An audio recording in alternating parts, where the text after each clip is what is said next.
Yo, what's up, man? It's your boy Jay, aka The Strategy, aka Mama. There goes that man again, aka I'm so disrespectful, aka the man by many names. You're tuning into the AGM Network, and you're tuning into another segment of the Walking Dead Review Show, episode 5. This episode was a very good episode. We had so much character development in this episode. It's not even funny. But before I get into that, Andrea. I was so mad at her in this episode because she almost killed off one of my favorite characters, Daryl.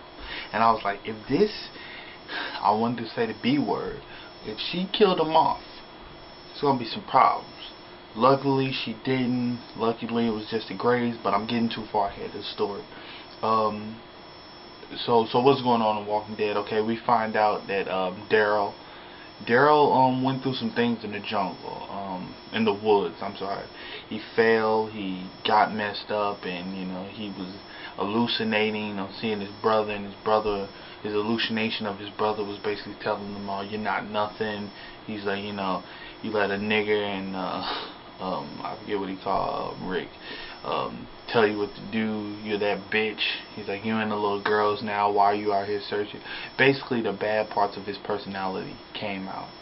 And the reason why he's one of my favorite characters is because he manned the fuck up. He didn't let that affect him. He was hurt. He was messed up bad. They showed a shot where he looked back up and saw like where he fell from, and that was a long fall. And he was hurt bad, but he was like, fuck that. While he was hurt, he fought off 2 walkers by himself, hurt. Come on, man. If that ain't G, I don't know what it is. Not only did he fight off 2 walkers, he fell again when he was climbing back up. Fell, fought off the 2 walkers, got back up, climbed back all the way up the little hill, and hiked back to camp, all hurt.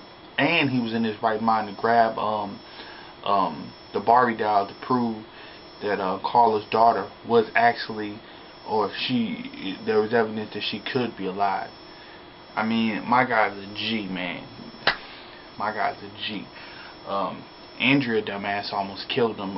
He's walking through the field, and the rule is on the farm that guns aren't allowed, or you can't have guns on actual property, so they weren't gonna fire firearms.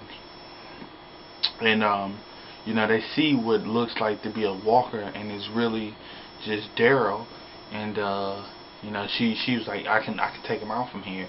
And they're like, no, we're gonna do it quietly. So they run up to him, get ready to take him out quietly, but her ass. And it reminded me of the very first episode with in the very first season, I'm sorry, where her and her sister was sitting in the boat, and I was really mad at it at first, but then I realized that this is part of her character's personality. In the boat, in the very first season, when her and her sister was in the boat, and she was like, Dad really clung. She was like, Dad knew I had to catch the fish, and she told her sister that, her sister told her that Dad knew you had to catch the fish, and she's like, he knew I had to let it go. That's a part of her personality. I should have known that she was gonna still try to, shoot him. And that's another big reason why she's so fucking annoying too in the series. But my boy Daryl, he didn't. Carla basically said, gave him huge praise. She's like, you've done more for my daughter than what her daddy has ever done for her. And she was like, you're just as good as Rick and Shane.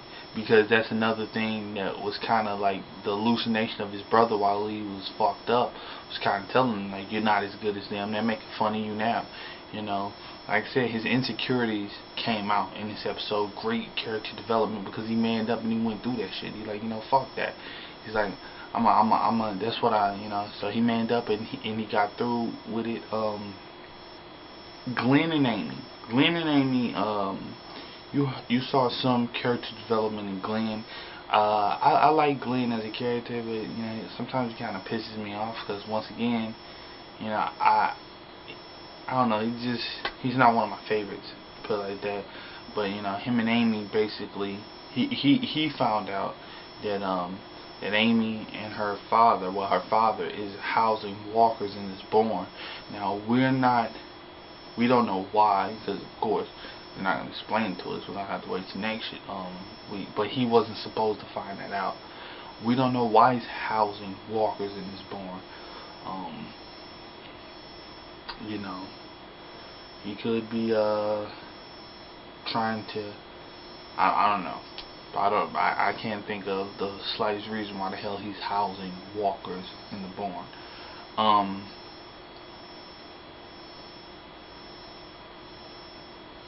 Of course, Carla's daughter has yet to be found. Still waiting on her. I think she's alive, and I think Danny's gonna probably be the one to find her. I could be wrong. The writers could be setting us up to believe he's gonna be the one to find her, when actually he's not. But overall, this was a great episode. You're starting to see another thing. You're starting to see Shane and Rick kind of bump heads. And yeah, I'm waiting for that fight. I'm waiting for Rick to find out that his wife is pregnant. And personally, I don't think the baby his. He hasn't been around that long for her to get pregnant. I don't know. Maybe he has, but it's still a huge possibility that it could be Shane's baby. And overall, this was a great episode. We got to see some walkers in it, and it was a great episode, man. Yeah, everybody, thank you guys for watching. I'm also gonna start another review on a little show called Hell on Wheels. Since this is the first season of Hell on Wheels, I kinda wanna get at least 3 episodes into it, three maybe 4 episodes into it before I start doing reviews and get a feel for the characters and the plot and all that. But other than that, I thank you guys for watching, and this has been your boy Jay, aka the man by many names, and I'm signing off. Stay tuned to the next one. Konnichiwa, bitches.